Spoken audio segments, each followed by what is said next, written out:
अगला दिन सूरज अमृत विला में नई रोशनी और नई खुशी लेकर आया था। अरुणा ने सबको सारा सच बता दिया था और साथ ही साथ अपना निर्णय भी कि वह और रूबी ठाकुर साहब के साथ जा रहे हैं और उन्हीं के साथ रहेंगे। शोभना और परिवार के बाकी लोग पूरी तैयारी में लग गए थे अरुणा की विदाई के लिए। आखिर सालों बाद उनकी बेटी फिर से अपने ससुराल में जा रही थी।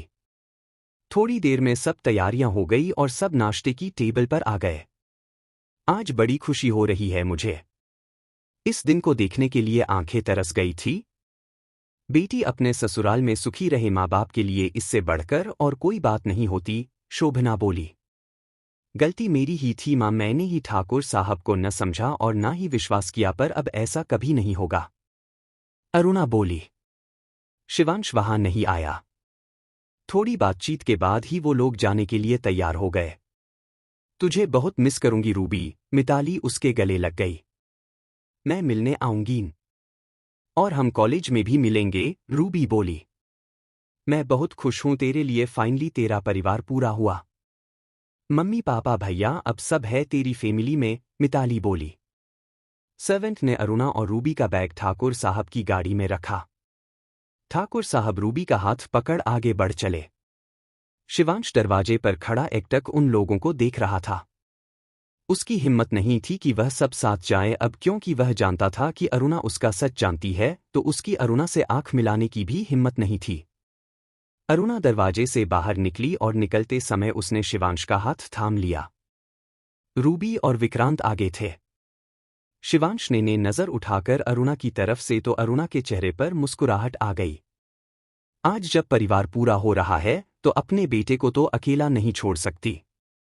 जहां मेरे ठाकुर साहब और रूबी रहेंगे नहीं तो मेरा बेटा भी रहेगा, अरुणा ने कहा तो शिवांश की आंखों से कुछ बूंदें टपक गई और उसने नजरें झुका ली। तुम्हारी कोई गलती नहीं, उल्टा तुमने गलती सही की है। मैं मानती हूं कि तारा ने गलत किया, उसकी सजा तुमने और ठाकुर साहब ने बहुत भुगत ली।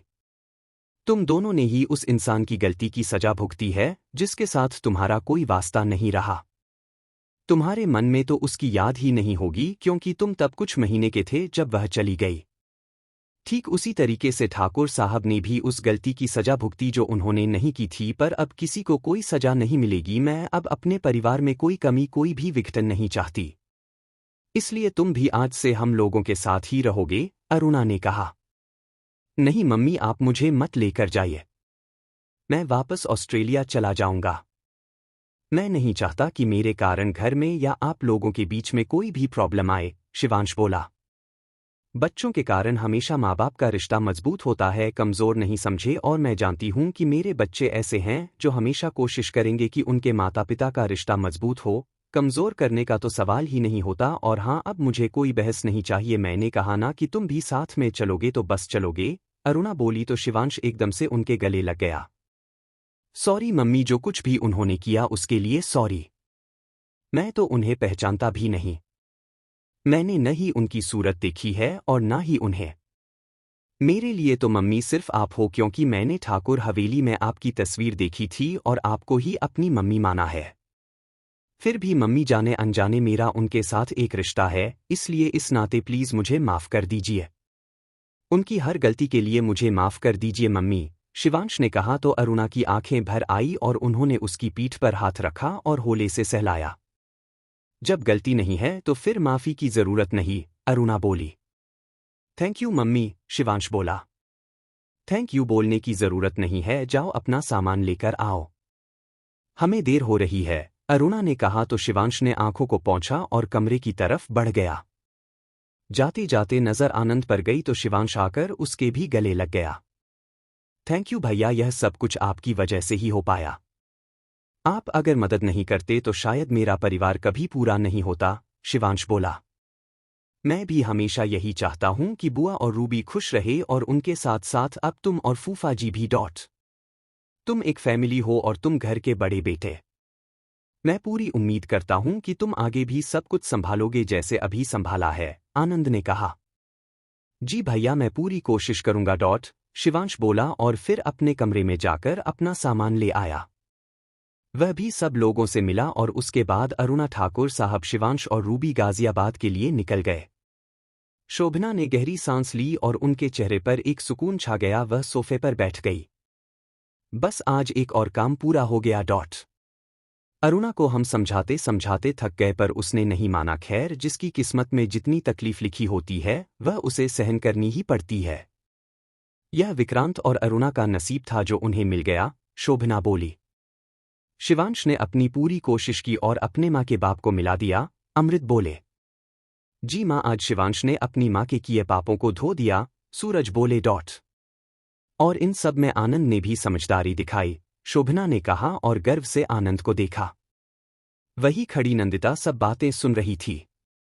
उसके चेहरे पर भी एक प्यारी सी मुस्कुराहट आ गई और वह अपने कमरे में चली गई। अच्छा नंदू, मैं भी हॉस्पिटल निकल रहा हूँ, आनंद ने कमरे में आकर कहा तो नंदिता एकदम से आकर उसके गले लग गई। क्या हुआ, आज सुबह सुबह ही अपने पति पर प्यार आ गया? आनंद ने उसे छेड़ते हुए कहा।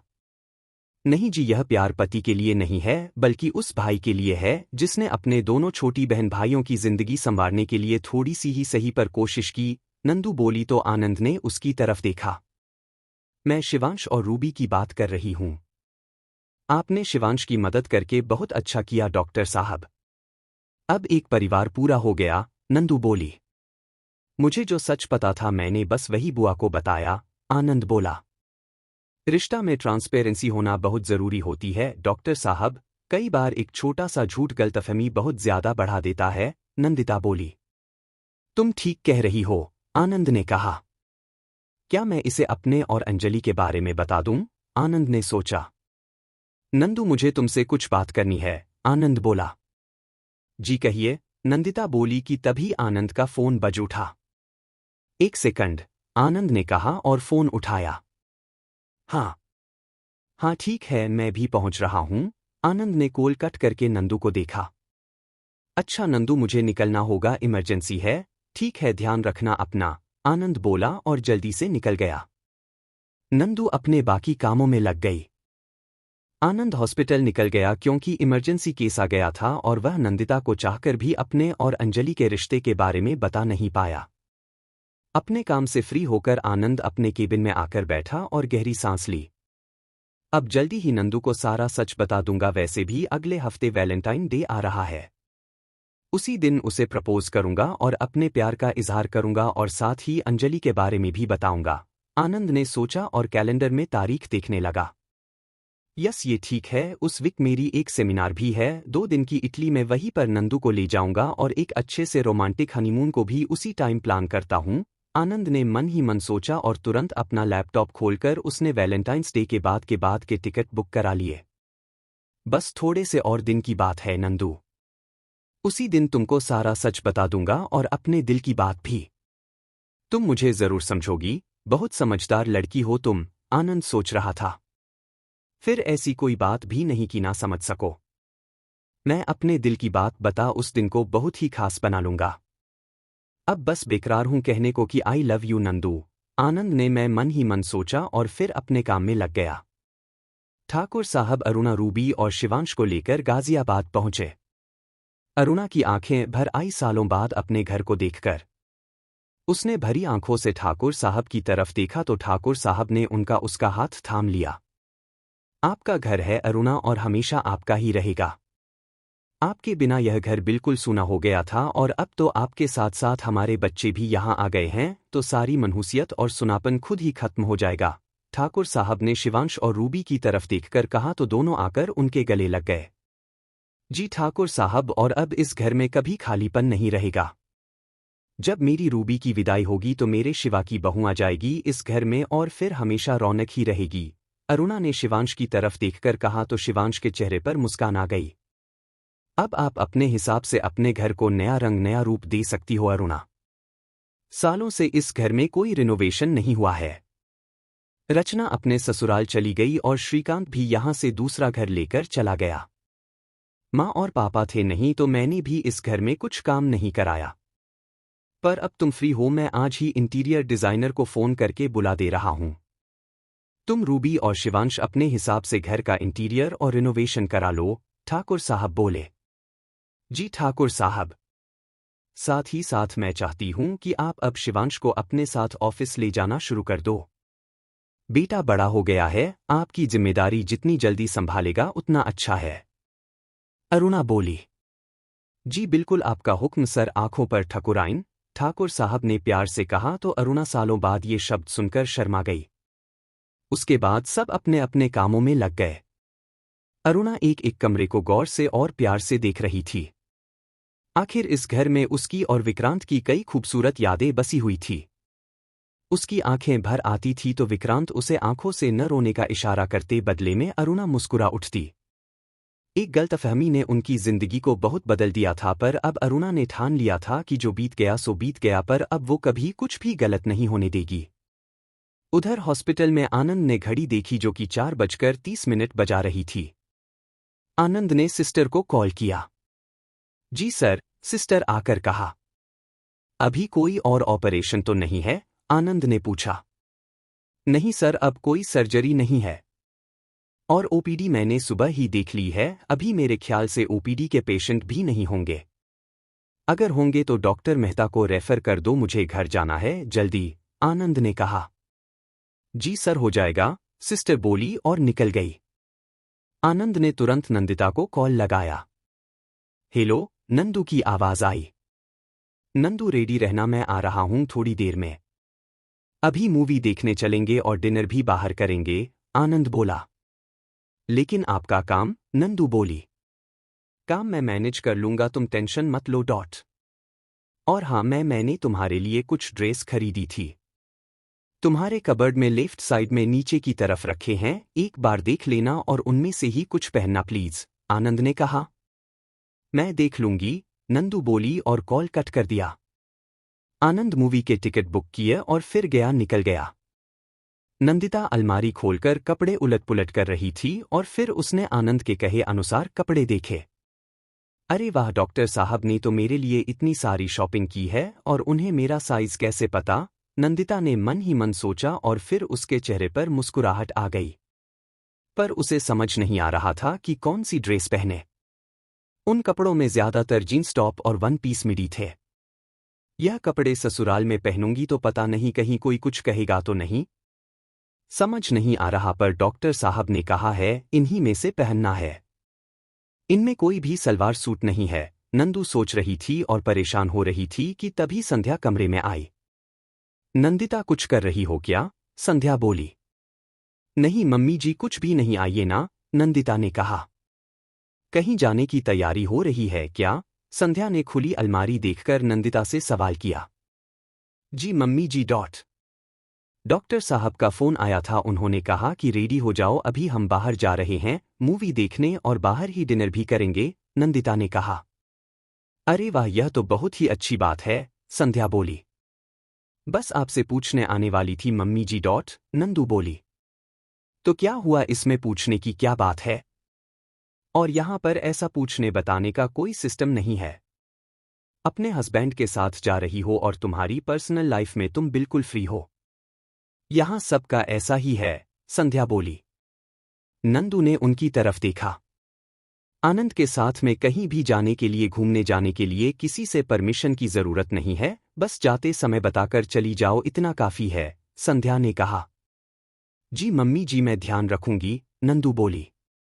कुछ मदद चाहिए कपड़े सिलेक्ट करने में? संध्या बोली। मुझे समझ नहीं आ रहा कि क्या पहनूं, नंदू बोली। मतलब क्या तुम्हारे पास तो कपड़े नहीं है ठीक से? संध्या ने कहा।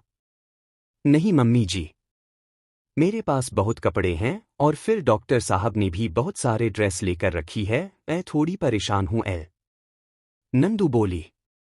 साफ साफ बोलो नंदू, मैं तुम्हारी भी मम्मी हूं, तुम भी अपने मन की बात आराम से कह सकती हो डॉट, संध्या ने उसको समझाया। मम्मी, डॉक्टर साहब ने कहा है कि जो कपड़े वह मेरे लिए लाए हैं उनमें से कुछ पहनूं, पर उनमें एक भी सूट या साड़ी नहीं है, नंदिता ने कहा तो संध्या के चेहरे पर मुस्कुराहट आ गई। तो क्या हो गया, इस घर में जैसे रूबी और मिताली रहती है तुम भी बिल्कुल वैसे ही रहो। कोई दिक्कत नहीं है, जो भी आनंद लाया है उनमें से जो तुम्हें पसंद हो वह तुम पहन सकती हो, संध्या ने उसके गाल को छूकर कहा। घर पर मम्मी जींस टॉप या मिडी पहनी तो कोई कुछ कहेगा तो नहीं? नंदू हिचकते हुए बोली। किसकी इतनी हिम्मत है जो मेरी बहू से कुछ कहे? तुम बेफिक्र होकर जो मर्जी है पहने। और इतना जानती हूं मैं कि तुम वेस्टर्न आउटफिट के में भी डिसेंसी मेंटेन करोगी, संध्या बोली और निकल गई। नंदू अब टेंशन फ्री थी तो उसने कबर्ड से एक जीन्स और टॉप निकाला। साथ ही उसके साथ ही कुछ और एसेसरीज भी रखी हुई थी। नंदिता ने निकाली और फिर रेडी होने लग गई। रेडी होकर उसने खुद को आईने में देखा। वाकई में बहुत ही अच्छी चॉइस है आपकी डॉक्टर साहब, नंदू बोली। तभी माला उसकी चाय लेकर आई। नंदिता बहू तुम्हारी चाय माला बोली। थैंक्स माला आंटी। वैसे इस चांद से चेहरे पर उदासी क्यों है आज? नंदू ने माला का हाथ पकड़ के पूछा।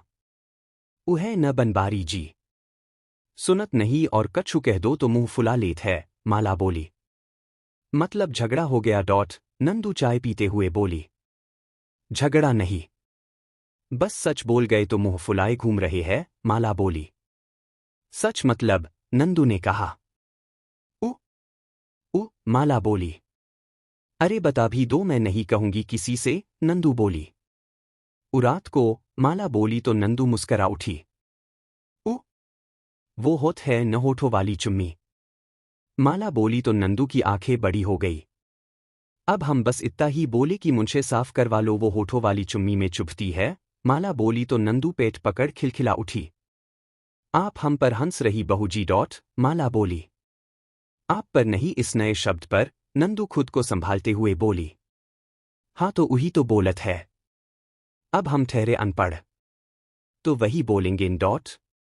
अब बताओ गलत बोलेगा, माला बोली। नहीं तो अगर आप चाहती हो तो बनबारी काका को आपके हिसाब से रहना चाहिए, नंदू बोली। बई तो बात है, पर बोलत रहे कि मुझे मर्दांगी की निशानी होवे है। अब कर लो बात। ई घर में का बाकी को मर्द ना है। अब आनंद के भी तो मुझे नहीं है तो माला बोली। नंदिता कुछ पल खामोश रही, फिर पेट पकड़ लुढ़क गए। आंटी अब ये बात कभी नहीं भूलूंगी। होठों वाली पप्पी, नंदू बोली और खिलखिला उठी। उसी के साथ माला भी खिलखिला उठी। दरवाजे पर खड़ा आनंद उनकी बातें सुन रहा था बहुत देर से। आनंद को देख माला तुरंत उठकर निकल गई तो वही नंदू इधर उधर झांकने लगी। आनंद को दरवाजे पर देखा माला जल्दी से बाहर निकल गई तो वही नंदिता इधर उधर देखने लगी। उसे समझ नहीं आ रहा था कि वह अब कहाँ छुपे और क्या करे। मस्ती में वह और माला इतना कुछ बोल रही थी पर उसे अंदाजा ही नहीं था कि आनंद वहीं खड़ा सब कुछ सुन रहा था। आनंद कमरे में आया और अपना फोन सोफे पर रखकर वॉशरूम के अंदर जाने लगा। नंदू मेरे लिए भी कपड़े निकाल दो अपनी चॉइस के, जब तक मैं फ्रेश होकर आता हूं, आनंद बोला और वॉशरूम में चला गया। थैंक गॉड इन्होंने कुछ भी नहीं सुना, वरना मुझे तो शर्म से मर ही जाना था, नंदिता खुद में ही बोली और आनंद का कबर्ड खोलकर उसके कपड़े निकालने लगी। आनंद ने शर्ट उतारी और वॉशबेसिन के सामने आया और अपना चेहरा धोया। चेहरा धोते हुए नजर अपने चेहरे पर गई और उसके साथ ही चेहरे पर शरारती मुस्कान आ गई। थैंक गॉड मुझे से नहीं है मेरी, वरना अभी क्लीन करने पड़ते होठों वाली चुम्मी से पहले, आनंद खुद से ही बोला और फिर मुस्कुरा उठा। गजब है ये माला आंटी भी और नंदू उतनी ही बदमाश, आनंद ने कहा और है एंगर की तरफ देखा, जिस पर टॉवल नहीं थी। आनंद ने बाथरूम का दरवाजा खोला और अपनी गर्दन बाहर निकाली। नंदू प्लीज टॉवल भी दे दो, यहाँ पर टॉवल नहीं है, आनंद बोला तो नंदिता ने उसके कबर्ड से टॉवल ढूंढी और वॉशरूम के दरवाजे की तरफ चल दी। वही आनंद भी रूम से बाहर निकलकर आ गया क्योंकि नंदिता को टॉवल ढूंढने में टाइम लग गया था। बाहर निकलते आनंद और बाथरूम की तरफ जाती नंदिता एक दूसरे से टकरा गए और नंदू का बैलेंस बिगड़ गया। इससे पहले कि वह गिरती आनंद ने उसकी कमर में अपनी बाह लपेट उसे होल्ड कर लिया। नंदिता ने आनंद की तरफ देखा तो नजर उसके चेहरे से गिरती पानी की बूंदें और उसके शर्टलेस शरीर पर गई। नंदिता की पलकें झुक गई और चेहरे का रंग लाल हो गया। आनंद ने उसे कुछ देर तक यूं ही पकड़े रखा और उसके चेहरे को देखता रहा तो नंदिता ने वापस से पलकें उठाकर उसकी तरफ देखा। क्या हुआ डॉक्टर साहब, छोड़िए मुझे, नंदू धीरे से बोली। और न छोड़ूं तो, आनंद बोला। मतलब, नंदू ने कहा। मतलब कि मैं तो क्लीन शेव हूं। मुझे नहीं है तो होठों वाली पप्पी के लिए कोई प्रॉब्लम तो नहीं होगी ना, आनंद जैसे ही बोला नंदिता को लगा कि बस यह धरती फट जाए और वह उसमें छिप जाए। जी वो नंदिता ने जल्दी जल्दी से पलकें झपकाकर उसे देखा और फिर नजरें झुकाकर जल्दी से उससे छूटकर जाने लगी। आनंद ने एक झटके से उसे वापस खींचा तो वह आनंद के निरावरण सीने से आ लगी। नंदू के होंठों ने आनंद के सीने को छुआ तो आनंद के शरीर में मानो एक लहर सी दौड़ गई। दोनों की धड़कनों की रफ्तार तेज हो गई। हाँ तो बताओ ना, तुम्हें तो प्रॉब्लम नहीं होगी ना होठों वाली, आनंद ने फिर से कहा। क्या? मैं क्या बताऊं? डॉक्टर साहब, मुझे कुछ नहीं पता, नंदू आनंद ने अटकते हुए कहा। तो पता कर लेते हैं। आनंद ने उसके चेहरे को अपने हाथों के बीच लिया और उसकी आंखों में झांका। क्या? नंदू बोली। वही जो प्रॉब्लम माला आंटी को है, बनवारी अंकल से वह प्रॉब्लम तुम्हें तो नहीं होगी ना? क्योंकि आनंद अभी बोल ही रहा था कि नंदिता ने उसे हाथ छुड़ाया और जल्दी से दूर जाकर खड़ी हो गई। मैं तैयार हो गई हूं डॉक्टर साहब, आप भी जल्दी से रेडी हो जाइए, फिर हम चलते हैं, नंदिता ने जल्दी से कहा और फिर सांस ली तो आनंद खिलखिलाकर हंस पड़ा। नंदू ने उसे एक नज़र देखा, फिर उसके चेहरे पर भी मुस्कान आ गई। आनंद ड्रेसिंग के सामने खड़े होकर अपने बाल बनाने लगा और नंदिता के निकाले कपड़े उसने पहन लिए, फिर नज़र नंदू पर डाली जो अब तक लाल टमाटर हुई पड़ी थी। मैं ठीक लग रही हूं ना डॉक्टर साहब? नंदिता ने कहा। एकदम परफेक्ट, लुकिंग ब्यूटीफुल, आनंद ने उसे देखकर कहा। पर आपको मेरा नाप कैसे पता चला? यह जीन्स और टॉप तो एकदम फिट आया है, मुझे देखिए, नंदिता ने एकदम घूमकर कहा। हाँ तो मेरी वाइफ हो। ठीक है, अभी पूरी तरीके से तुम्हें नहीं देखा है, पर इतना तो देख ही लिया है ना कि तुम्हारे मेजरमेंट्स का अंदाजा लगा सकूं, आनंद ने शरारत से कहा तो नंदू का चेहरा गुलाबी हो गया। आनंद ने आकर उसे पीछे से बाहों में लिया और उसके कंधे पर अपना चेहरा टिका दिया। इतना शर्माओगी तो मेरे करीब कैसे आओगी? 15 फरवरी के टिकट्स बुक कराए हैं मैंने, आनंद ने कहा तो नंदू ने नासमझी से गर्दन घुमाकर उसकी तरफ देखा। इटली जा रहे हैं हम दोनों। वहां पर मेरा एक सेमिनार है और फिर हम दोनों का एक रोमांटिक हनीमून भी, आनंद ने उसके गर्दन पर अपने होठों को जमाकर कहा तो एक बिजली सी नंदिता के जिस्म में दौड़ गई और उसकी आंखें बंद हो। अब और दूरी नहीं, बस अब तुम्हें पूरी तरीके से अपना बनाना है। I wanna be yours completely Nandu, I want you completely from your heart as well as your body, Anand ने सरगोशी से नंदू के कान को किस करके कहा तो नंदू के हाथों की पकड़ भी आनंद के हाथों पर कस गई। तुम खास हो बहुत नंदू, अब मेरा और तुम्हारा प्यार भी बहुत खास होगा। हमारा हर मोमेंट स्पेशल और खूबसूरत होगा, बस कुछ दिन, आनंद ने उसे घुमाकर अपनी तरफ करके कहा। नंदिता ने अपनी लाल होती भरी आंखों से उसकी तरफ देखा और फिर उसके सीने से लग गई। पागल, इसमें रोने की क्या बात है? आनंद बोला। आप नहीं समझेंगे, आपकी हर बात मंजूर है और किसी भी बात से कोई प्रॉब्लम नहीं है डॉक्टर साहब, नंदिता ने कहा। जानता हूं, मैं तभी तो तुमसे पूछे ही बिना मैंने बुकिंग करा ली, आनंद बोला। नंदिता ने उसके बाद कोई जवाब नहीं दिया। अब क्या मूवी देखने चलना है या ऐसे ही मुझे पकड़े रहने का इरादा है? आनंद बोला।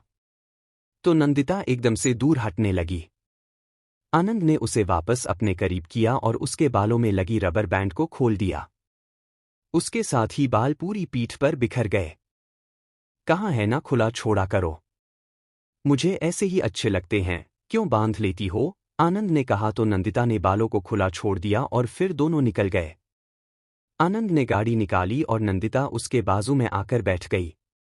आज पहली बार था जब नंदिता को लेकर आनंद बाहर जा रहा था और यह नंदिता के लिए बहुत ही खुशी की बात थी तो वही उतनी ही खुशी आनंद के लिए भी थी। आनंद ने लाइट रोमांटिक म्यूजिक चालू किया और गाड़ी आगे बढ़ा दी। नंदिता कभी आनंद को देखती तो कभी बाहर। थोड़ी देर बाद आनंद ने नंदिता का हाथ लेकर गियर के ऊपर रखा और उस पर अपना हाथ रख दिया। नंदू ने उसकी तरफ देखा और उसके चेहरे पर मुस्कान आ गई। आनंद का पूरा ध्यान ड्राइविंग पर था तो वही नंदू की नज़र आनंद पर। आधे घंटे के बाद मॉल में आ चुके थे। आनंद ने नंदिता का हाथ थामा और अंदर आ गया। कुछ शॉपिंग करनी हो तो कर सकते हैं नंदू, अभी थोड़ा सा टाइम है, आनंद ने पूछा। मुझे तो कुछ भी नहीं चाहिए डॉक्टर साहब, आपने इतना सारा सामान लाकर रखा है और सब बहुत खूबसूरत भी है, नंदू बोली। तुमको पसंद आया? आनंद ने पूछा। बहुत पसंद आया। मुझे तो पता ही नहीं था कि आपकी पसंद इतनी अच्छी है। नंदिता बोली। तुम्हें पसंद किया है तो पसंद अच्छी होगी ना?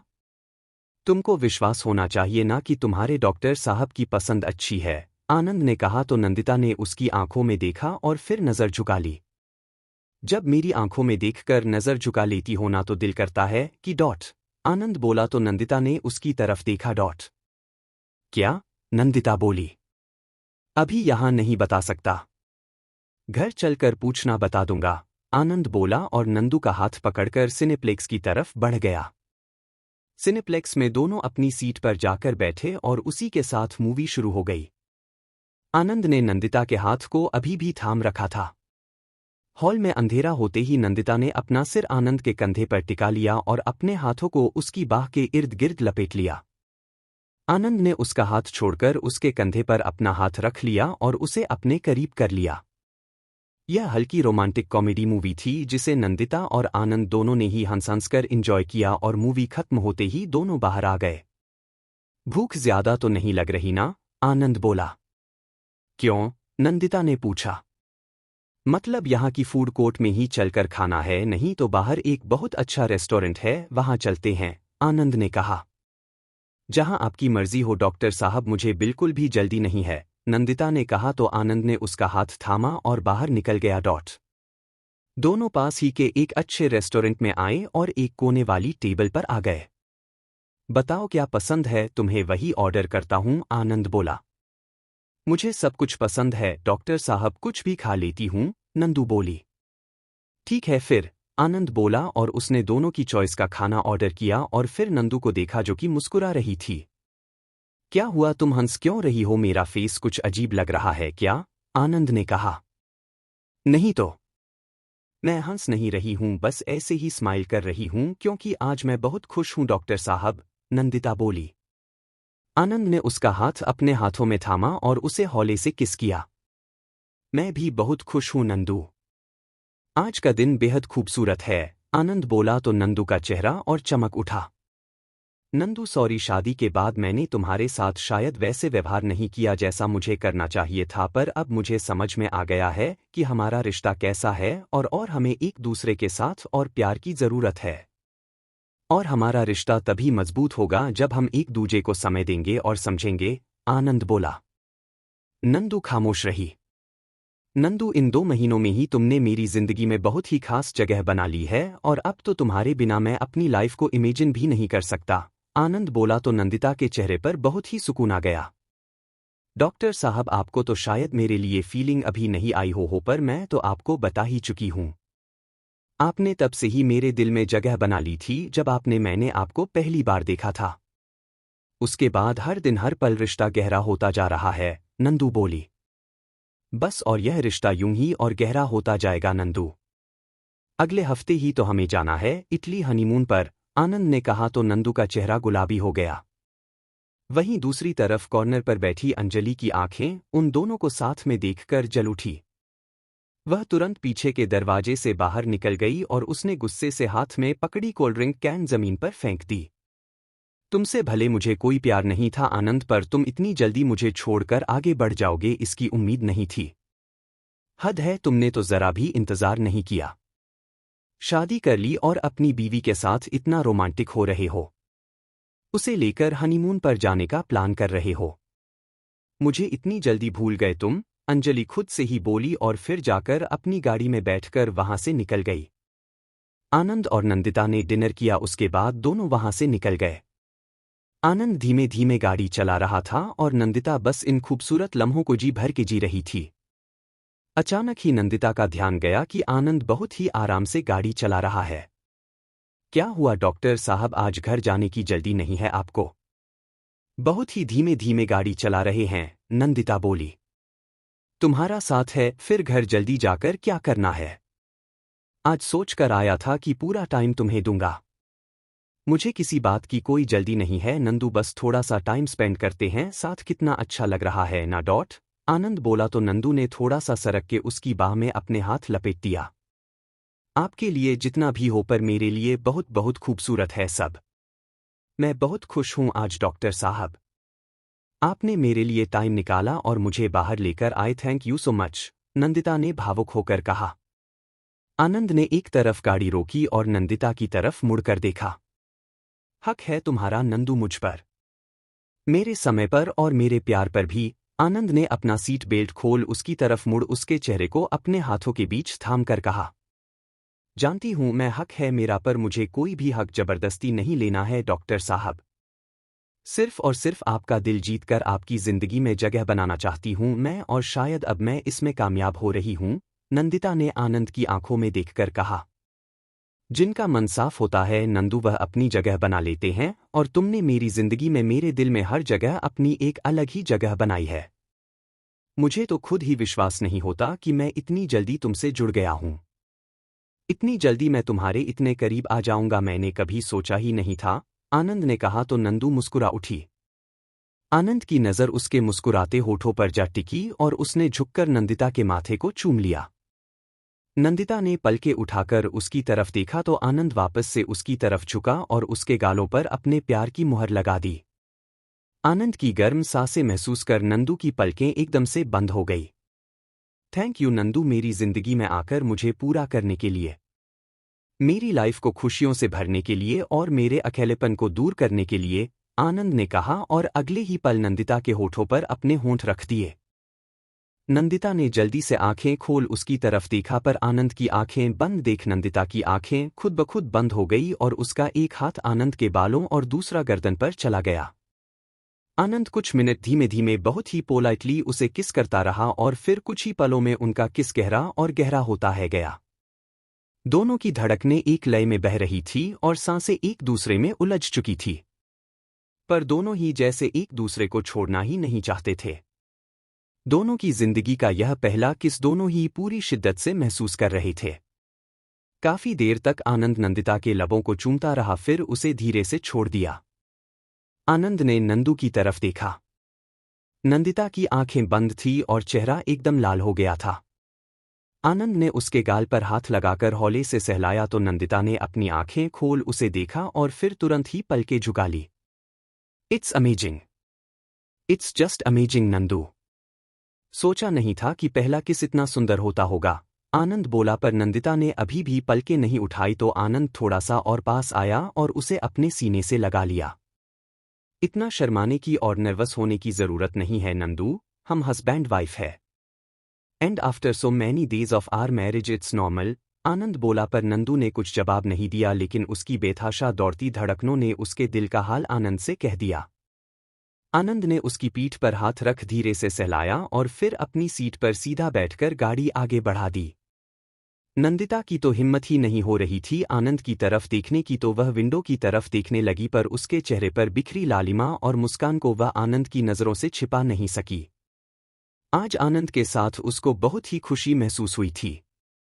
आनंद ने उसकी तरफ एक और कदम बढ़ाया था और यह नंदिता के लिए बेहद जरूरी था ताकि उसे यह विश्वास हो सके कि हाँ, उसका रिश्ता मजबूती पा रहा है, वरना शुरुआत के आनंद के व्यवहार में उसे काफी परेशान कर दिया था।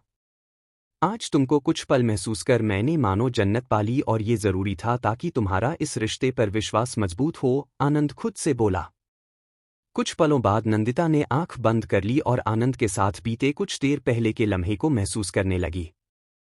उसका चेहरा फिर से गुलाबी हो गया, जिसे देख आनंद मुस्कुरा उठा। कुछ देर बाद दोनों घर पहुंचे तो आनंद ने गाड़ी रोकी और नंदिता की तरफ देखा जो कि आंखें बंद किए हुए थी, शायद सो रही थी। आनंद ने कार का दरवाजा खोला और नंदिता की तरफ आया और वहां का दरवाजा खोल नंदिता का सीट बेल्ट खोला, तभी नंदिता की नींद खुल गई और वो एकदम से हिल गई। डरने की कोई बात नहीं, मैं हूं, आनंद बोला तो नंदू शांत हो गई। चलो घर आ गया है, आनंद ने कहा तो नंदिता ने अपना फोन उठाया और बाहर निकल आई। उसने अभी भी आनंद की तरफ नहीं देखा, उसकी हिम्मत नहीं थी, वह चुपचाप अंदर की तरफ बढ़ गई। आनंद ने गाड़ी ठीक से पार्क की और फिर वह भी अंदर आया। सब लोग डिनर करके अपने कमरों में जा चुके थे, सिर्फ संध्या ही हॉल में थी। नंदू को देख उनके चेहरे पर मुस्कुराहट आ गई। आ गए तुम लोग, चलो अब मैं भी सो जाती हूं। कुछ चाहिए हो तो बता देना बेटा माला को, संध्या बोली। कुछ भी नहीं चाहिए मम्मी। डॉक्टर साहब को कॉफी चाहिए होगी तो मैं खुद बना लूंगी, नंदिता ने कहा। ठीक है, तो फिर मैं माला को बोल देती हूँ, वह भी अपने क्वार्टर में जाकर आराम कर लेगी, संध्या बोली। नंदिता सीधे अपने कमरे में चली गई और अपनी नाइटी उठाकर वॉशरूम में चेंज करने चली गई। दरवाज़ा बंद कर उसने दरवाजे से टिककर गहरी सांस ली। हाथ होंठों पर गया। आनंद का स्पर्श याद आते ही होठों पर फिर से मुस्कुराहट आ गई। आज का पूरा दिन जो आनंद के साथ बीता, उसका एक एक पल नंदिता की आंखों के आगे आ रहा था। उसका हाथ थाम मॉल में घूमना, मूवी हॉल में उसे थाम के बैठना और आखिरी में जब आनंद ने उसे कार में किस किया। वह पल याद आते ही नंदू का चेहरा गुलाबी हो गया और शरीर में एक अजीब सी सिहरन दौड़ गई। नंदिता ने कपड़े चेंज किए और हाथ मुंह धोकर बाहर आई, तब तक आनंद भी कमरे में आ चुका था। आपके लिए ब्लैक कॉफी लेकर आती हूँ डॉक्टर साहब, नंदिता बोली और नजरें झुकाकर बाहर की तरफ जाने लगी, पर अगले ही पल आनंद ने उसका हाथ पकड़ लिया। नंदू वहीं रुक गई। आनंद उसके पास आया और उसके कंधे पर हाथ रख उसके चेहरे की तरफ देखा। नंदिता का चेहरा अभी भी नीचे झुका हुआ था। आनंद ने आगे बढ़ उसे अपने सीने से लगा लिया। तुम न बहुत बहुत क्यूट हो नंदू, और उससे भी ज्यादा क्यूट तुम्हारा यह शर्माना है। जब तुम ऐसे शर्माती हो ना, तो दिल करता है कि सारी की सारी दूरी खत्म करके अभी के अभी तुम्हें अपना बना लूं और फिर तुम्हारे चेहरे की ये शर्म जी भर निहारूं और हमेशा हमेशा के लिए आंखों में बसा लूं। आनंद बोला। नंदिता ने कोई जवाब नहीं दिया, बस धीरे से अपने हाथ आनंद की पीठ पर रख दिए। आनंद मुस्कुरा उठा। तुम्हारा यह साइलेंट लव कन्फेशन बहुत ही सुकून देता है मुझे नंदू, और आज के किसकी तो कहने ही क्या। अब तक तुम्हारे लबों की नरमी और मिठास महसूस हो रही है, आनंद बोला और फिर नंदू से दूर हो गया। काफी लेकर आती हूँ, नंदू बोली। इतनी मिठास के बाद अब कड़वी कॉफी पीने का मन नहीं है, बढ़िया दूध व चीनी वाली मीठी कॉफी बनाकर लाओ। हम दोनों साथ में पिएंगे, आनंद बोला तो नंदू ने उसकी तरफ देख गर्दन हिलाई और वहां से चली गई। She is so cute. कितना शर्मा रही है सिर्फ एक किस में। अब तक न नजर मिला रही, नहीं इसकी ब्लशिंग कम हुई है। वाकई में कुछ तो अलग है ये लड़की, और इसलिए शायद मैं उसका दीवाना बनता जा रहा हूं, आनंद खुद से ही बोला और फिर वह भी अपने लोअर टी शर्ट ले चेंज करने चला गया। थोड़ी देर में नंदिता कॉफी लेकर आ गई तो उसने कमरे में नजर डाली। देखा कि आनंद कमरे में नहीं है तो नंदिता बालकनी की तरफ चल दी, क्योंकि वह जानती थी कि आनंद रोज रात को वहीं बैठता है। आनंद हमेशा की तरह वहीं बैठा हुआ था। नंदू ने उसकी तरफ उसका कॉफी मग बढ़ाया तो आनंद ने आगे बढ़कर दोनों मग लिए और वही साइड में रखी टेबल पर रख दिए और उसे अपने पास बिठा लिया। नंदिता ने भी कुछ नहीं कहा और खामोशी से उसके पास बैठ गई। तुम्हें एक जरूरी बात भी बतानी है नंदू, आनंद ने उसके कंधे पर हाथ रख के कहा। जी कहिए, नंदिता ने उसकी तरफ देखकर कहा। आनंद ने कुछ देर उसके खुशी से दमकते चेहरे को देखा। आज नहीं, आज मेरा मूड बहुत अच्छा है और तुम्हारा भी। आज का पूरा दिन बहुत ही प्यारा गया, अब मैं इस टाइम को स्पॉइल नहीं करना चाहता, बाद में बताऊंगा कभी, आनंद बोला और नंदिता का सिर अपने कंधे से टिका लिया। नंदिता ने अपने दोनों हाथों को उसके बाजू में लपेट लिया और उसकी नज़दीकी को महसूस करने लगी। कुछ देर तक दोनों में ही शांत बैठे रहे, फिर आनंद में कॉफी उठाकर नंदू को दी। लो कॉफी पियो वरना तुम ऐसे ही सो जाओगी अभी, आनंद बोला। उसके बाद कुछ देर दोनों वही एक दूसरे का हाथ थामे बैठे रहे, फिर अंदर आ गए। आनंद बिस्तर पर आया और नंदिता के लिए अपना हाथ फैलाया। नंदिता ने एक नज़र आनंद को देखा और फिर जाकर उसके कंधे पर सिर रखकर लेट गई, पर उसने अपना चेहरा दूसरी तरफ कर लिया। आनंद ने उसे देखा और उसकी तरफ करवट ले उसे अपनी बाहों के घेरे में लेकर उसके कंधे पर अपना चेहरा टिका लिया। नंदिता की धड़कनें एकदम से तेज हो गई। कोई जल्दबाजी नहीं है नंदू, एक एक मूवमेंट फील करना है मुझे तुम्हारे साथ। आज सिर्फ किस और कुछ करने का इरादा नहीं है।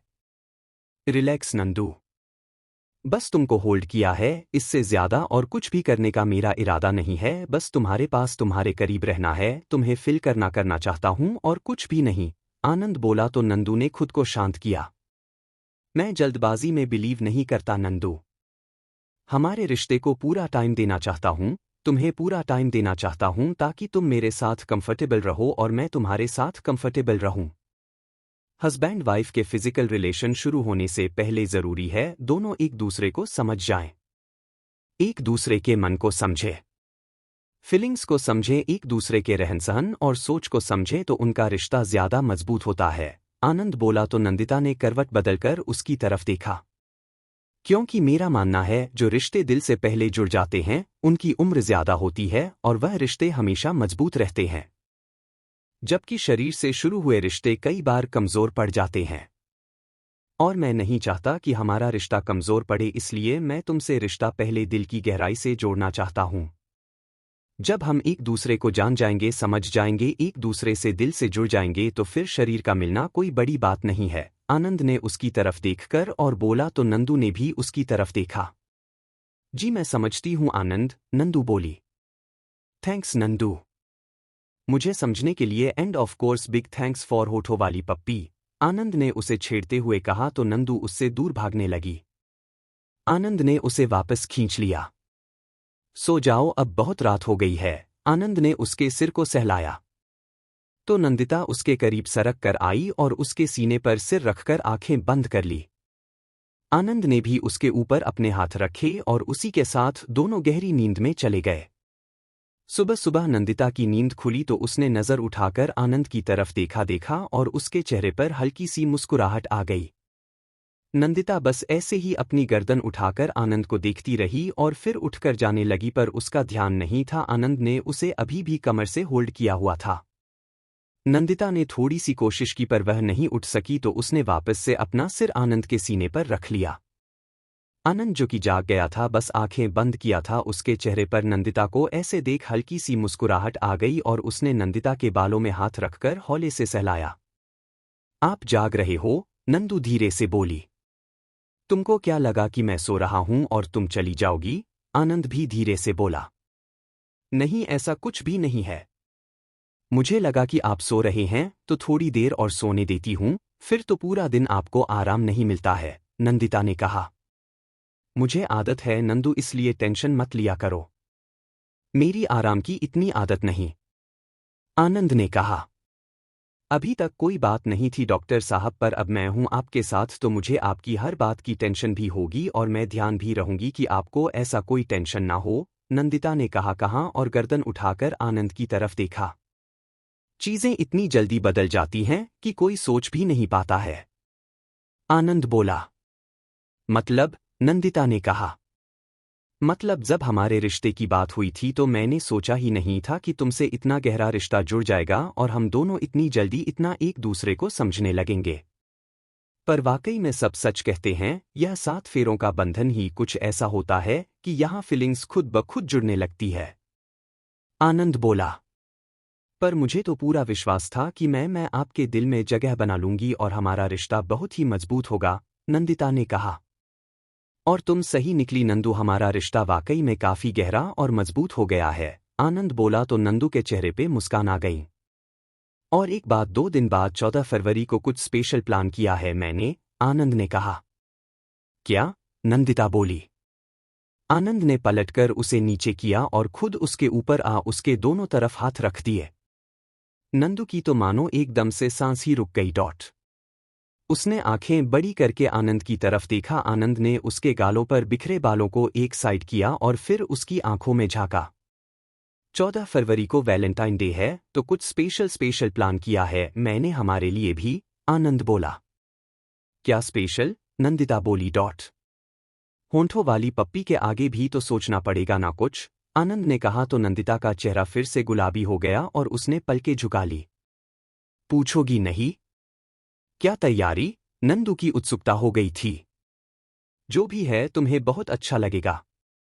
उस दिन का सारा अरेंजमेंट कर दूंगा, बस जब मैं बोलूं रेडी हो जाना, हम लोग बाहर चलेंगे। बाहर क्यों? नंदू ने कहा। क्यों, मेरे साथ आने में डर लग रहा है क्या? आनंद बोला। नहीं, वह बात नहीं है, नंदिता ने अटकते हुए कहा। डोंट वरी, तुम्हें कभी भी हर्ट नहीं करूंगा, वादा करता हूं, आनंद ने कहा और झुककर उसके माथे को किस किया। नंदू के चेहरे पर मुस्कुराहट आ गई। कुछ पल यूं ही बीत गए। हटिए डॉक्टर साहब, दादी माँ पूजा के लिए इंतजार करती है, मैं रेडी हो जाऊं, नंदिता बोली। जाओ, मैंने कब मना किया? आनंद बोल।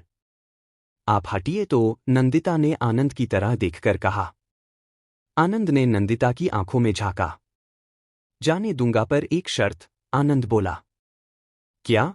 नंदू ने कहा। यही कि अभी से होठों वाली पप्पी मुझे रोज मॉर्निंग में और रोज रात को चाहिए, आनंद ने कहा तो नंदिता ने आंखें बड़ी कर उसे देखा और फिर जल्दी से नजरें झुका ली। जाने दीजिए, मुझे देर हो रही है। पहले वादा करो, आनंद ने उसके चेहरे से हाथ लगाकर कहा। नंदू ने कोई जवाब नहीं दिया। इस खामोशी का मतलब हाँ है क्या? वैसे भी तुम्हारे ज्यादातर कन्फेशन साइलेंट होते हैं, आनंद बोला तो नंदिता ने वापस से उसकी तरफ देखा और फिर पलकें झुका ली।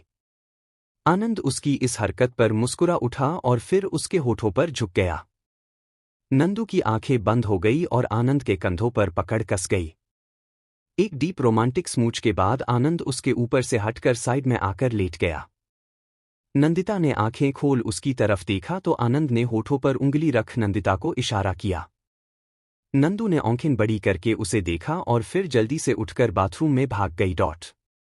कुछ देर बाद आनंद उठा और उसने दरवाजे पर नॉक किया। नंदू ने कोई जवाब नहीं दिया। नंदू, तुम जल्दी जल्दी में टॉवल और कपड़े भी लेकर नहीं गई हो। अब बताओ क्या इरादा है तुम्हारा? मैं आऊं क्या अंदर? आनंद बोला। डॉक्टर साहब प्लीज दे दीजिए ना मुझे मेरे टॉवल और कपड़े, नंदिता ने कहा। ऐसे नहीं, मैं खुद अंदर आकर दूंगा, आनंद बोला। प्लीज डॉक्टर साहब, नंदू बोली। आनंद ने उसकी काबर्ड से ड्रेस निकाली और उसका टॉवल उठाकर दरवाजे पर वापस नॉक किया। नंदिता ने थोड़ा सा दरवाजा खोला और बाहर झांका। आनंद कपड़े लिए खड़ा था। नंदू ने अपना हाथ बाहर निकाला ताकि कपड़े पकड़ सके। आनंद ने उसका हाथ थाम लिया। नंदिता जहां थी वहीं रुक गई। ना तो उसकी हिम्मत थी कि वह दरवाजा खोलकर आनंद से कपड़े ले ले और ना ही वह उसे अंदर आने देना चाहती थी। अब बताओ अंदर आऊं? आनंद बोला। प्लीज डॉक्टर साहब दीजिए ना। नंदिता ने रिक्वेस्ट की तो आनंद ने उसके हाथ में कपड़े थमाकर उसका हाथ छोड़ दिया। बस 2 दिन है तुम्हारे पास, उसके बाद हम दोनों के बीच में कोई पर्दा, कोई दूरी नहीं रहेगी, आनंद ने कहा। नंदिता ने उसे झांक कर देखा और फिर दरवाजा बंद कर लिया। उसकी धड़कनों की रफ्तार तेज हो गई थी और सांसें ऊपर नीचे हो रही थी। डॉक्टर साहब तो बहुत ही खतरनाक होते जा रहे हैं, नंदिता खुद से ही बोली। खतरनाक नहीं, बस रोमांटिक हूं, पर अभी तक तुमने मेरा ये रूप नहीं देखा था इसलिए तुमको लग रहा है, पर अपनी वाइफ के साथ रोमांटिक होना नहीं गलत है और ना ही कोई गुनाह, इसलिए मुझे इस बात की कोई भी शर्मिंदगी भी नहीं है। और यूं ही तुमको तंग करता रहूंगा, आनंद बोला तो नंदू की आंखें बड़ी हो गई। मतलब यह सुन रहे थे यहीं पर खड़े हैं तब से, नंदू बोली और फिर जल्दी से ड्रेसअप होकर बाहर आ गई। आनंद ने उस पर एक गहरी नजर डाली। इस पिंक साड़ी में एकदम गुलाब लग रही हो। आनंद बोला और अपने कपड़े उठा वॉशरूम में चला गया। इससे पहले कि आकर फिर से कुछ बोलें, जल्दी से निकल लेती हूं, कल से इनकी शरारतें बढ़ गई है और हरकतें बहुत ही अजीब हो गई है, नंदिता खुद से ही बोली। पर इससे पहले कि वह बाहर निकल पाती आनंद आ गया और उसने उसे दरवाजे से निकलने से पहले ही थाम लिया। और यह जल्दी जल्दी मुझसे छुप कर कहाँ जाने की तैयारी हो रही है? आनंद बोला। वह पूजा के लिए देर हो रही है ना, इसलिए, नंदिता ने कहा। पूजा करना ठीक है पर यूं अपने हस्बैंड को इग्नोर करना गलत बात है मिसेज नंदिता आनंद राठौर, आनंद बोला। पर मैंने आपको कहा इग्नोर किया? नंदिता ने उसकी तरफ देखकर कहा। वो तो मैं करने भी नहीं दूंगा और तुमने आज मेरे लिए कपड़े भी नहीं निकाले। अब तो रोज तुम ही निकालती, आनंद ने कहा तो नंदू का ध्यान आया कि हड़बड़ी में उसने आज आनंद के कपड़े नहीं निकाले हैं। मैं अभी निकाल देती हूं डॉक्टर साहब, नंदिता बोली और कबर्ड की तरफ बढ़ गई। कोई बात नहीं, आज मैं ले रहा हूं, जाओ तुमको देर हो रही है, आनंद ने कहा तो नंदू ने एक नज़र उसकी तरफ देखा और फिर निकल गई। नाश्ते के समय सब लोग जब टेबल पर थे तब शोभना बोली। कल अरुणा के घर में एक छोटा सा प्रोग्राम है, पूजा है और साथ ही शिवांश का ऑफिस भी शुरू होने जा रहा है। अरुणा ने हम सबको बुलाया है तो मैं चाहती हूं कि जो भी फ्री हो वह चला चले, शोभना ने कहा। इसमें सोचने की क्या बात है, हम सभी चलते हैं ना, सूरज ने कहा। अरुणा की जिंदगी का इतना अच्छा समय है, घर में पूजा है और फिर उनका बेटा भी अब बिजनेस ज्वाइन करने वाला है, इस समय में हम सबको साथ होना चाहिए, अमृत बोले। जी बिल्कुल सही कह रहे हैं सूरज जी और अमृत, हम सब चलते हैं, संध्या ने कहा। लेकिन एक दिन रुकना होगा। हम लोग कल 13 की शाम को जाएंगे और 15 की सुबह तक ही वापस आ पाएंगे। शोभना बोली। ठीक है, कोई बात नहीं है, हम लोग रुक जाएंगे, सूरज बोले। ठीक है तो तैयारी कर लो, शोभना बोली। लेकिन दादी माँ मैं नहीं आ पाऊंगा, मेरा थोड़ा काम है और फिर मैं और नंदू नहीं आ पाएंगे। 14 तारीख को हमारा बाहर जाने का प्रोग्राम है और 15 तारीख को हम लोग इटली जा रहे हैं। आनंद जैसे ही बोला सबने आश्चर्य से उसकी तरफ देखा। वह मेरा एक सेमिनार है इटली में, तो मैंने सोचा कि नंदिता को भी अपने साथ ले जाता हूं, आनंद ले झेंपते हुए कहा। बहुत अच्छा सोचा बेटा, अच्छा है, तुम दोनों साथ में जाओ और जरूरी नहीं है कि हर कोई साथ में आए। तुम आराम से यहाँ पर रुको। घर में माला और बनवारी तो है ही ना, तो कोई चिंता की बात नहीं है। तुम लोग आराम से अपना टाइम स्पेंड करो, बस फोन करके हमें बता देना इटली निकलो तब, संध्या ने कहा। थैंक यू मम्मी, आनंद बोला। इसमें थैंक यू वाली कोई बात नहीं है बेटा, उल्टा हमें तो बहुत खुशी है कि तुम लोगों ने अपने बारे में भी सोचा, वरना तुम तो दिन रात हॉस्पिटल में ही लगे रहते हो, संध्या बोली। ठीक है तो हम सब लोग कल शाम को निकल जाते हैं, फिर 14 की रात या 15 की सुबह तक आ जाएंगे। आनंद अपना और नंदिता का ख्याल रखना है, वैसे तो यहाँ पर माला है ही, पर फिर भी कुछ भी बात हो तो तुम हम लोगों को फोन कर सकते हो, सूरज ने कहा। जी पापा मैं ध्यान रखूंगा, आनंद बोला। उसके बाद सब अपने अपने काम पर निकल गए। नंदिता अपने कमरे में आई है और अपनी और आनंद की पैकिंग करने लगी, क्योंकि आनंद ने उसे बोल दिया था कि वह पैकिंग कर ले।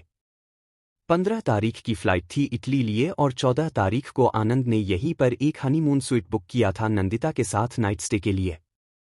नंदू कपड़े देख ही रही थी कि तभी संध्या नंदिता के कमरे में आई तो देखा नंदू बैग पैक कर रही है। संध्या को देखकर नंदिता रुक गई और उसने संध्या की तरफ देखा। आइए मम्मी, नंदिता बोली। संध्या अंदर आई। बहुत खुश हूं मैं कि तुम और आनंद फाइनली कम से कम बाहर जा रहे हो। अकेले थोड़ा टाइम एक दूसरे के साथ बिताओगे तो रिश्ता और मजबूत होगा, वरना यहाँ तुम हम लोगों के साथ लगी रहती हो और वह दिन रात हॉस्पिटल में लगा रहता है, संध्या बोली। जी मम्मी, बुकिंग करा ली है उन्होंने और कल भी हम लोग बाहर ही रुकेंगे, नंदिता ने झिझकते हुए कहा। अरे वाह, यह तो और भी अच्छी बात है। वैसे भी कल वैलेंटाइन डे है, हालांकि मुझे उम्मीद नहीं थी आनंद से ऐसी, पर फिर भी मुझे बहुत खुशी है कि वह भी तुम्हारा ध्यान रख रहा है। यह छोटी छोटी खुशियां ही जिंदगी में सुकून और प्यार लाती है, संध्या बोली तो नंदिता मुस्कुरा उठी। थोड़ी देर में संध्या वहां से चली गई तो नंदू वापस काम में लग गई। कुछ देर में माला कमरे में आई।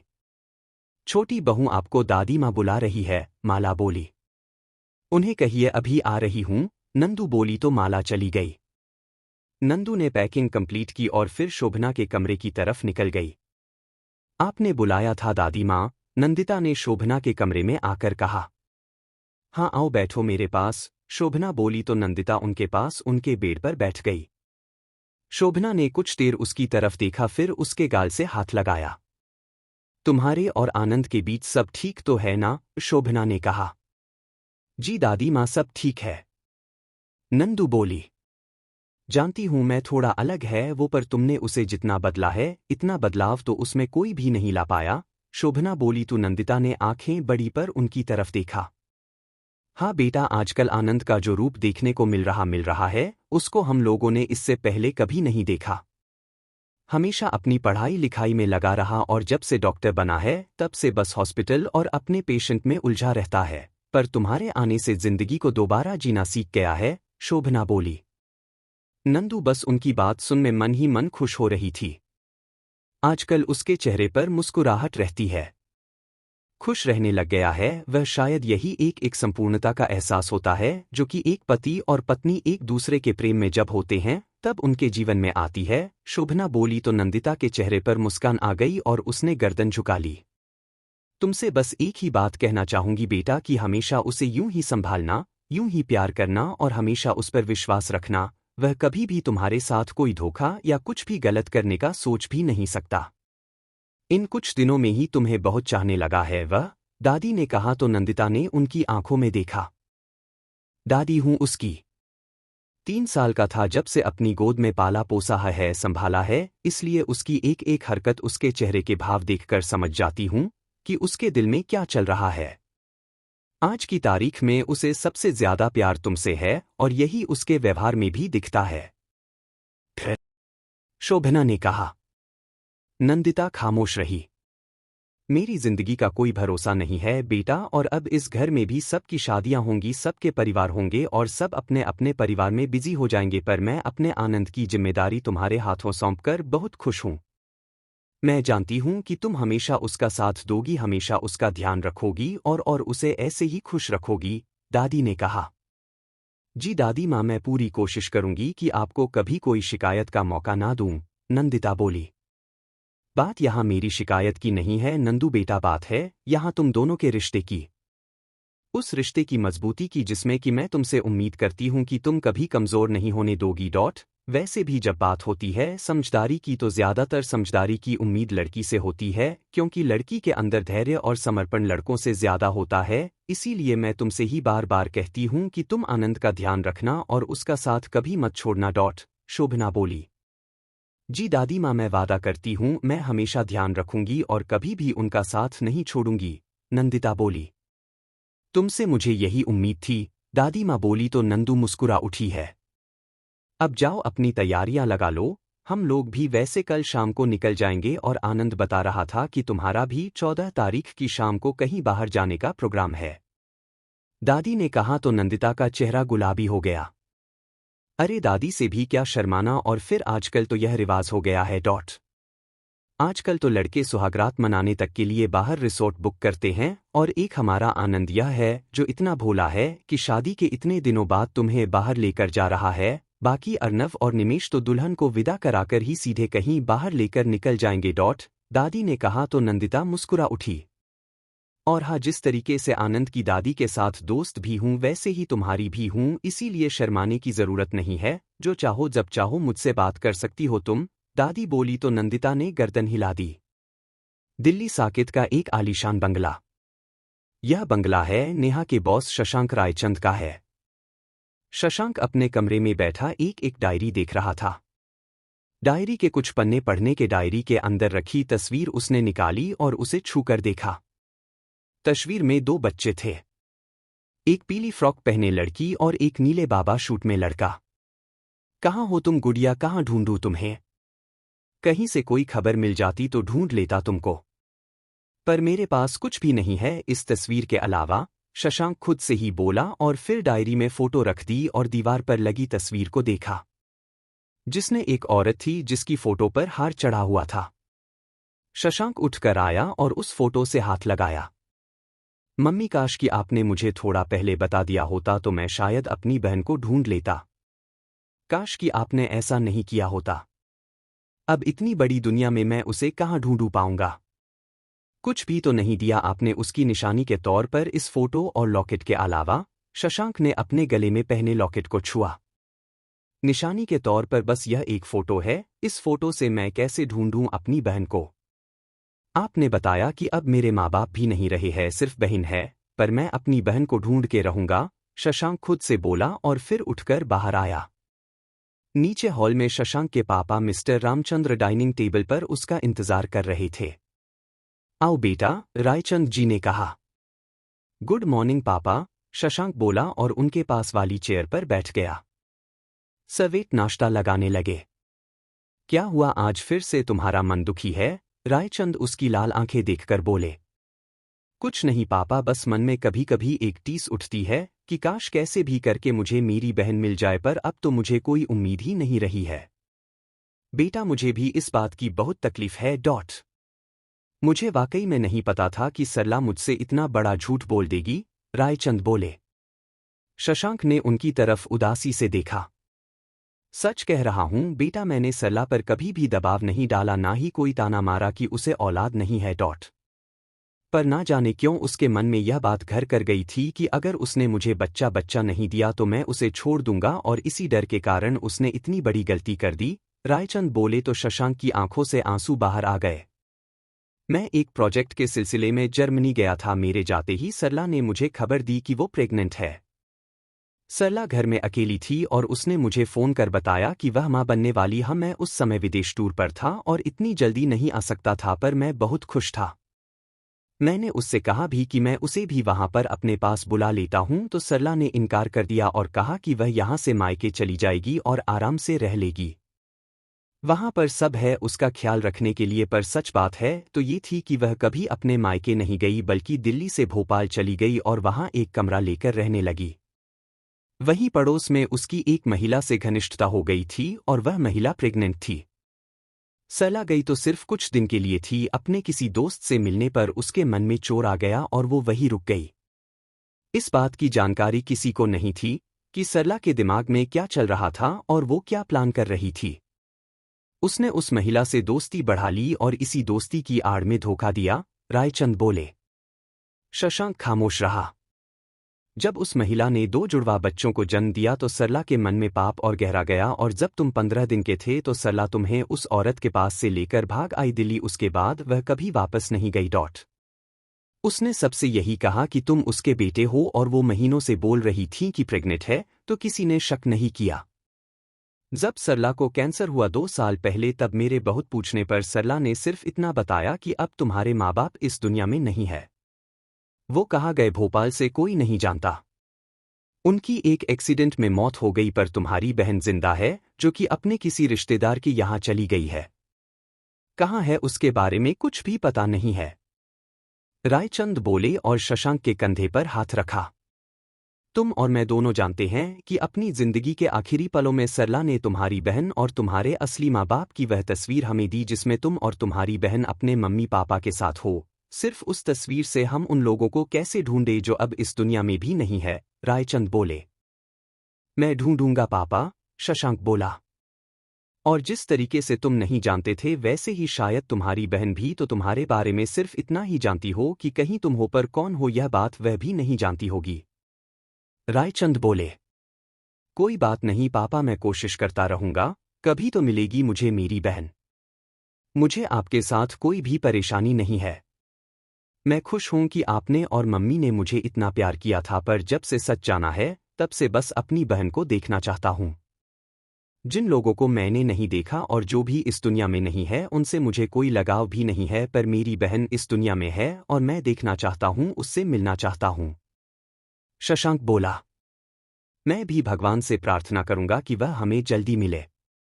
आखिर तुम्हारी बहन मेरी भी तो बेटी हुई और मैं चाहता हूं कि तुम्हारे साथ साथ मेरी बेटी भी हमारे साथ हमारे घर में रहे।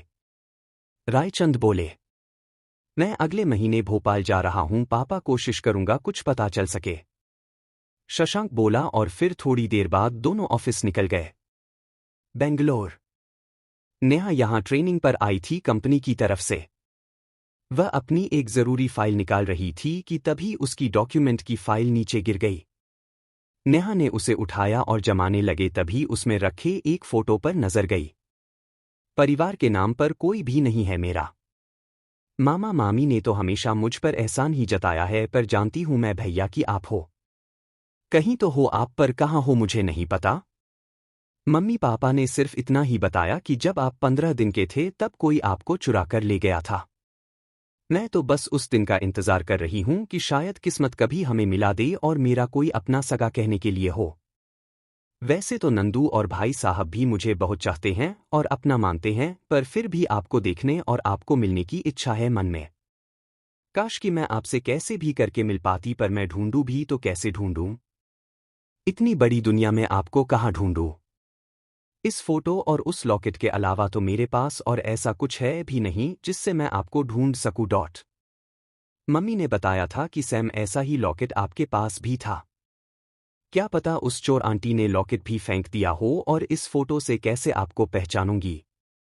आप सामने आए भी तो नहीं समझ पाऊंगी। नेहा बोली। पर भगवान पर मुझे विश्वास है, कभी ना कहीं आप मुझे जरूर मिलोगे। नेहा बोली और फिर अपना सामान लेकर अपनी ट्रेनिंग के लिए निकल गई। वह यहाँ पर बेंगलुरु में 3 महीने की ट्रेनिंग पर आई थी जहाँ उसे उसके बॉस शशांक रायचंद ने भेजा था। दिल्ली 13 तारीख की शाम को सब लोग गाजियाबाद के लिए तैयार हो गए। आनंद उस समय हॉस्पिटल में ही था, घर पर नंदिता, माला और बनवारी ही थे। नंदिता, बेटा कुछ भी परेशानी हो तो तुरंत फोन कर देना, संध्या ने जाते जाते नंदिता को समझा दिया। जी मम्मी, मैं ध्यान रखूंगी और आप फिक्र मत कीजिए, कुछ जरूरत होगी तो आपको ही फोन करूंगी, नंदू ने कहा। सब लोग निकल गए तो नंदू अपने कमरे में आई।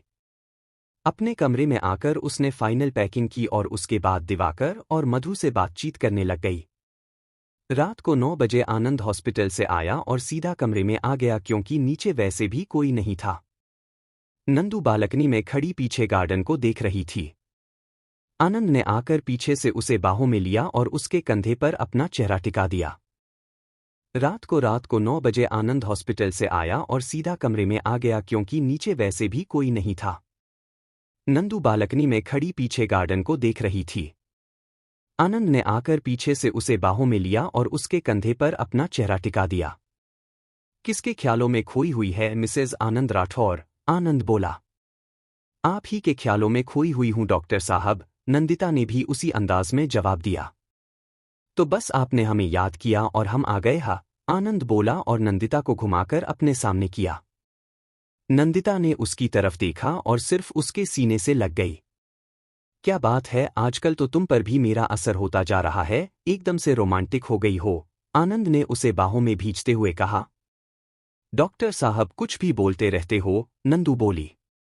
लो कर लो बात, अभी मैंने क्या गलत बोला? आनंद बोला।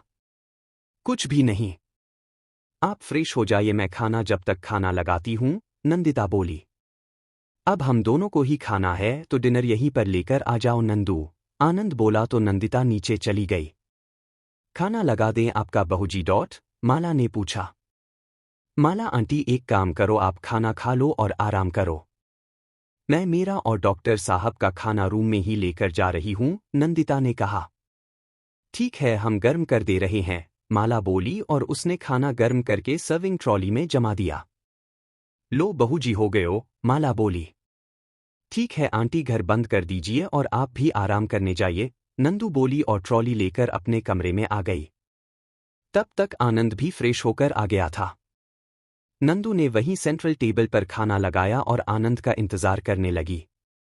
आनंद चेंज करके आया और उसके पास आकर बैठ गया। लीजिए डॉक्टर साहब, नंदू ने उसे प्लेट उठाकर दी तो आनंद ने अपने हाथ में ली और पहला बाइट तोड़कर नंदिता की तरफ बढ़ा दिया। नंदिता ने आंखें बड़ी कर आनंद को देखा तो आनंद ने मुस्कुराकर खाने का इशारा किया। नंदिता ने मुंह खोल दिया। अब मुझे भी तो खिलाओ यार, आनंद बोला तो नंदू खिलखिला उठी और आनंद को खिलाया। दोनों ने साथ में खाना खाया और फिर हमेशा की तरह बाहर बालकनी में आकर बैठ गए। आनंद ने नंदू की गोद में अपना सर रख लिया और उसकी उंगलियों को अपनी उंगलियों के बीच में फंसा लिया। नंदू ने आनंद की तरफ देखा। नंदू तुम रेडी तो हो ना? आनंद ने अचानक से कहा तो नंदिता ने नासमझी से उसकी तरफ देखा। मतलब कल के लिए हम लोगों ने जो मैंने प्लान किया है, तुम रेडी हो या तुम्हें अभी और टाइम चाहिए? आनंद बोला। नंदू ने कोई जवाब नहीं दिया, बस नजरें झुका ली। आनंद के चेहरे पर एक शरारती मुस्कुराहट आई और उसने उठकर नंदू के होठों को हौले से चुम लिया। नंदिता उसके सीने से लग गई। टाइम हमेशा से आपको चाहिए था डॉक्टर साहब, मुझे आप पर हद से ज्यादा विश्वास है डॉक्टर साहब, इसलिए आपकी किसी भी बात के लिए कभी भी इनकार नहीं है। आपको जैसा सही लगे, जो सही लगे वैसा कीजिए। मैं बस हमेशा आपका साथ देना चाहती हूँ, आपके साथ रहना चाहती हूँ और आपको खुश देखना चाहती हूँ, नंदिता बोली। Thank you so much Nandu. कल का दिन बहुत ही स्पेशल है और तुम कभी भी नहीं भूल पाओगी, मैं वादा करता हूँ, आनंद बोला। नंदू ने कुछ भी नहीं कहा, बस यूं ही उसके सीने से लगी उसकी धड़कनों को सुनती रही। अगले दिन आनंद हॉस्पिटल के लिए रेडी हुआ और उसने बेड पर निकालकर एक पैकेट रखा। नंदिता ने उसकी तरफ देखा। यह तुम्हारे लिए है, शाम को पहनने की ड्रेस। मैं 8 बजे तक आ जाऊंगा, रेडी रहना, हम 9 बजे तक निकल चलेंगे। वैसे तो मैं ही आ जाऊंगा, बाई चांस अगर कुछ इमरजेंसी हुई तो मैं गाड़ी भेज दूंगा हॉस्पिटल के अपने ड्राइवर के साथ, वह तुमको डायरेक्ट लेकर आ जाएगा। ठीक है, नंदू बोली। रेडी रहना, आनंद बोला और नंदू के माथे को चूमकर निकल गया। नंदिता भी बाकी के कामों में लग गई। दोपहर के बाद कमरे में उसने ड्रेस निकाली और उसको खोल कर देखा। वह ब्लैक कलर की sleeveless one piece body fit midi type की ड्रेस थी जिसके बैक डीप थी, जिसके साथ बड़े बड़े ईयररिंग्स थे और साथ में ही एक एक क्लच भी। वाओ, डॉक्टर साहब की चॉइस तो एकदम क्लासी है, पर यह ड्रेस, नंदिता खुद से ही बोली। कोई बात नहीं, डॉक्टर साहब के सामने तो पहन ही सकती हूँ, वैसे भी घर में तो कोई भी नहीं है, नंदिता खुद से ही बोली और फिर अपने कामों में लग गई। पर उसका ध्यान बार बार घड़ी की तरफ जा रहा था। उसे बेसब्री से शाम होने का ही इंतजार था और आने वाले लम्हों की कल्पना करके ही नंदिता की धड़कनें बेतहाशा बढ़ती जा रही थी और शरीर में सिंहरन दौड़ रही थी। शाम को खाने में क्या बनाना है बहूजी? माला ने आकर पूछा। आंटी, आपके और चाचा के हिसाब से जो आपकी मर्जी हो वह बना लीजिए। मैं डॉक्टर साहब के साथ बाहर जाने वाली हूं और हाँ, आज रात को हम लोग बाहर ही रुकेंगे। कल सुबह आएंगे तो घर का भी ध्यान आपको ही रखना है, नंदू ने कहा। जी बहूजी, आप बिल्कुल चिंता मत कीजिए, हम बिल्कुल अच्छे से ध्यान रखेंगे, माला बोली और फिर चली गई। नंदू ने घड़ी देखी, 4 बज गए थे तो वह जल्दी से शॉवर लेने चली गई। नहाकर आई और उसने आनंद की दी हुई ड्रेस पहनी और रेडी होने लगी, तभी उसका फोन बज उठा। उसने जल्दी से फोन उठाना चाहा तो फोन हड़बड़ी में हाथ से छूटकर नीचे गिर गया और इसी के साथ बंद हो गया। अरे रे, नंदू बोली और फोन को रिस्टार्ट किया पर नहीं हुआ और यह तो बंद हो गया है। जरूर ही डॉक्टर साहब का फोन होगा, अभी क्या करूं, मैं कैसे बात करूं? नंदिता सोचने लगी, तभी उसका ध्यान गया कि आनंद के कबर्ड में एक फोन पड़ा हुआ है।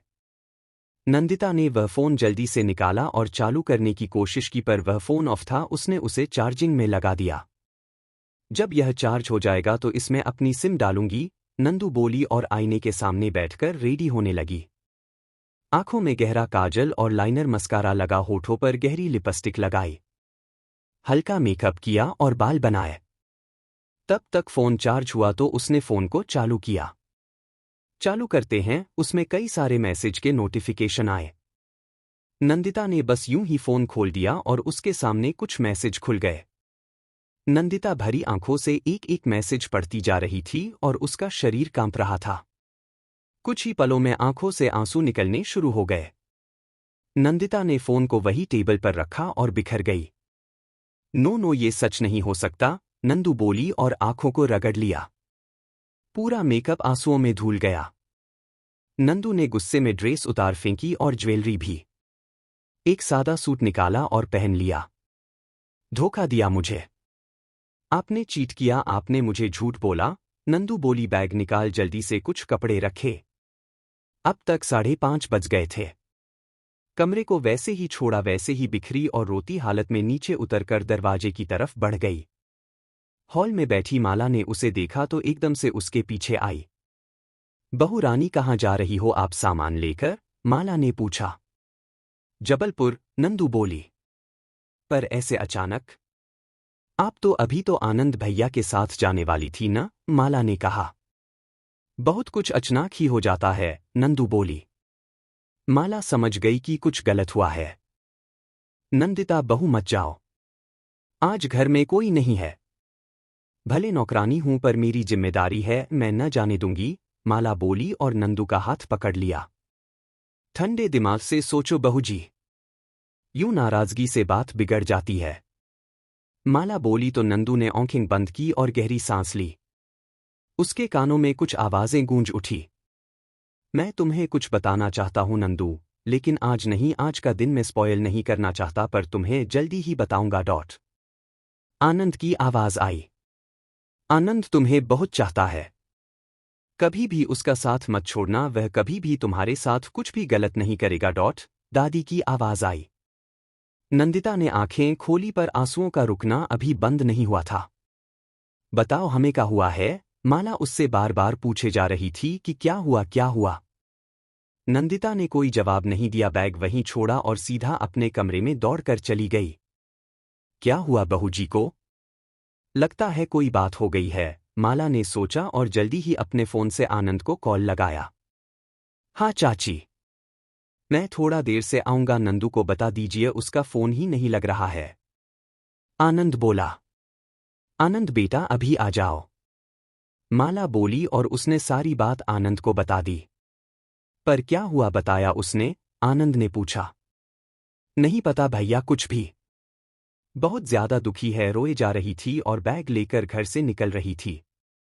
हमने बहुत रोका, नहीं सुनी, फिर न जाने कैसे रुक गई और वापस अपने कमरे में चली गई, माला बोली।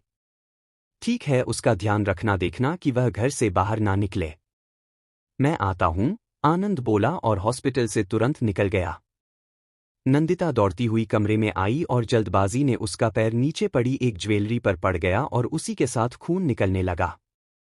पर नंदिता का उस पर ध्यान ही नहीं था। वो रोते हुए बालकनी में चली गई और वहां से सीढ़ियां उतरकर पीछे गार्डन में जाकर स्विमिंग पूल के पास बैठ गई।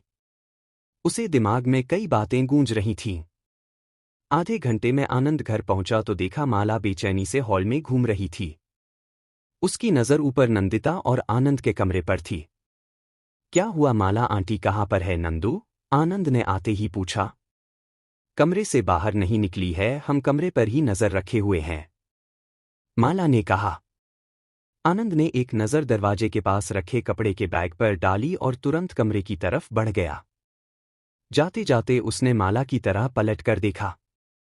माला आंटी प्लीज यह बात अभी किसी से मत कहिएगा, मैं एक बार देख लूं कि प्रॉब्लम क्या है, आनंद बोला। चिंता मत करो भैया, हम समझते हैं, आप बहू जी को देखो, पर हमें ऐसा लग रहा है कि कोई बहुत बड़ी बात हुई है, माला ने कहा तो आनंद जल्दी से कमरे की तरफ चल दिया।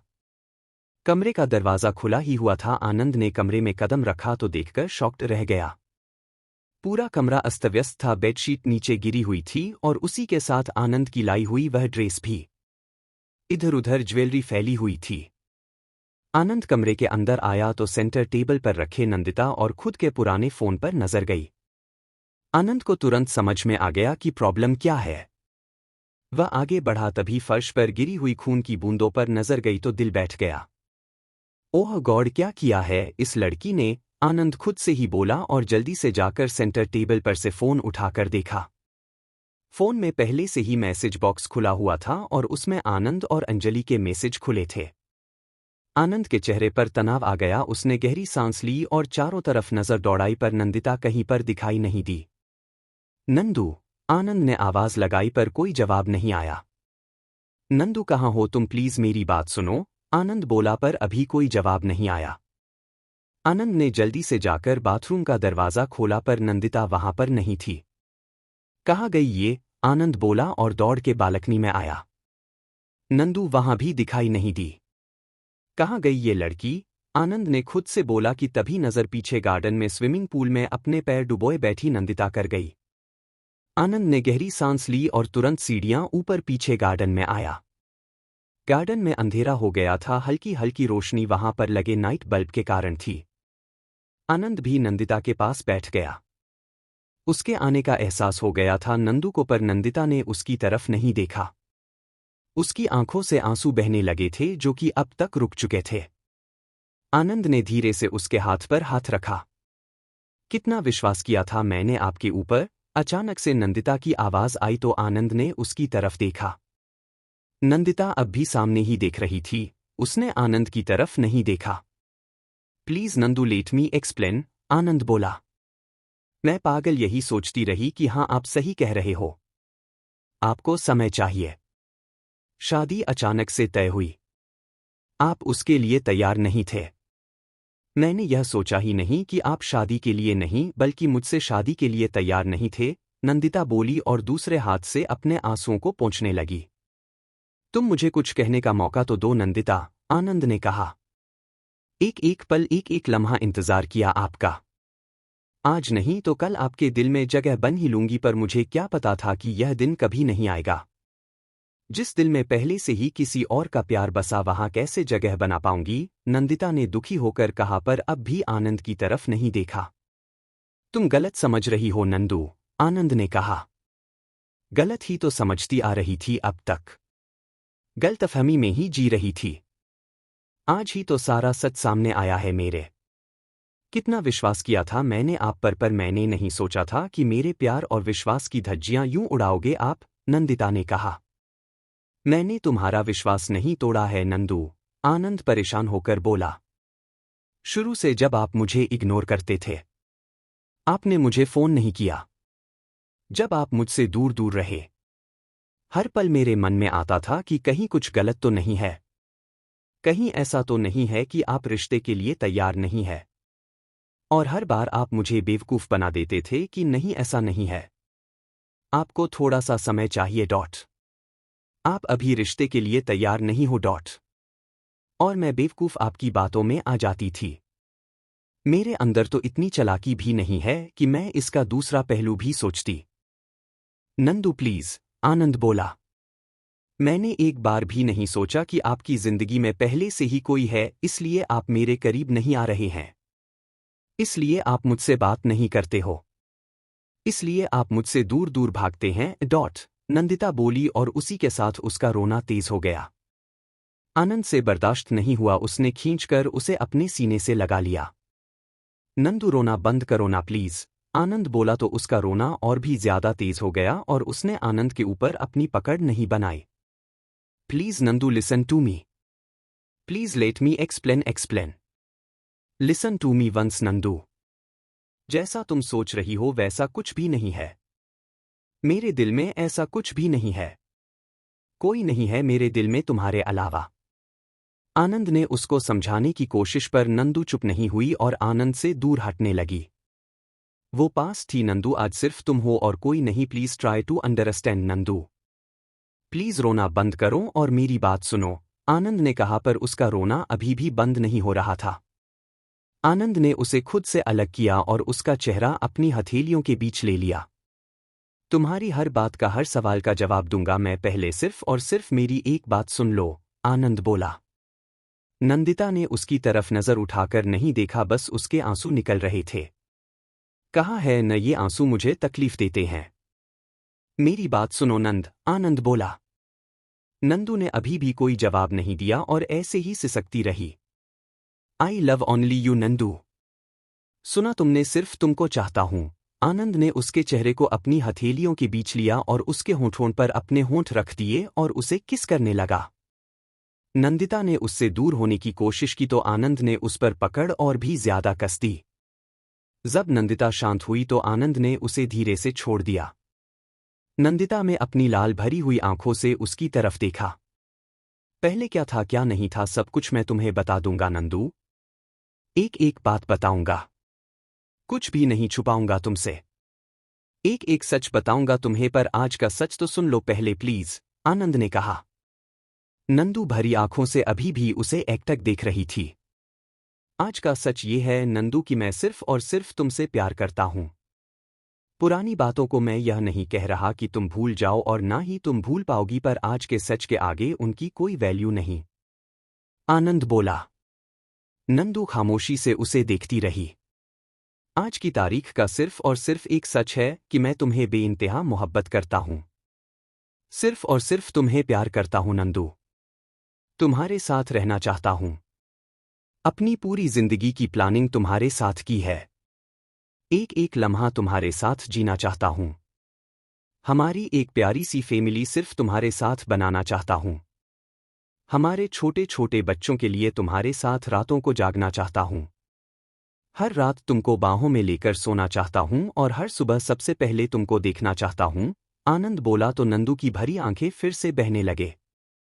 I love you so much Nandu, यही बात मैं तुम्हें आज कहने वाला था जब हम बाहर जाने वाले थे, पर मुझे नहीं पता था कि आज ही तुम्हारे सामने वह सच आ जाएगा, आनंद ने उसके चेहरे को हाथों में भरकर कहा। Guys please like the story and subscribe the channel AS Story Audio।